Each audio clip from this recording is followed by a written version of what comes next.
check your CPD units. Tara, check natin CPD units mo. First, go to Google at search mo CPDAS. I-click mo yung My PRC and get started.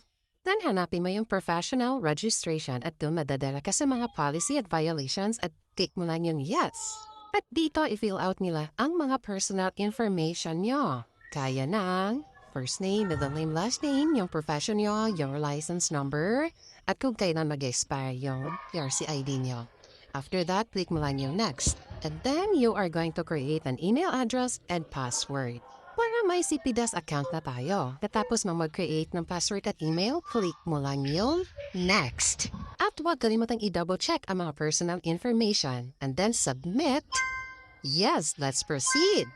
It's submitted. After that, ilagay natin yung email at password na create natin. And here's the moment of truth.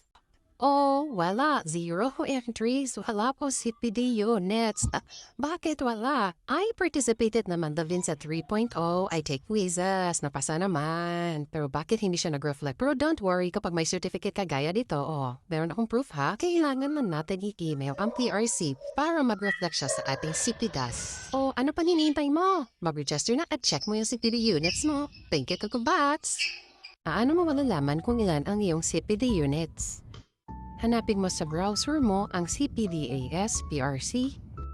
Hintayin mag-load ang CPDAS website. Pindutin ang Get Started sa gitna.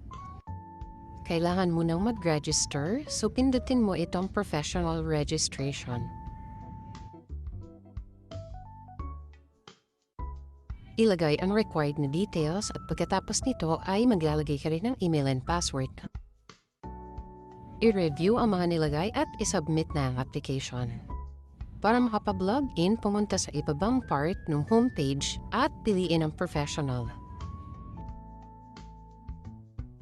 Ilagay mo ang email and password na nilagay mo kanina sa registration.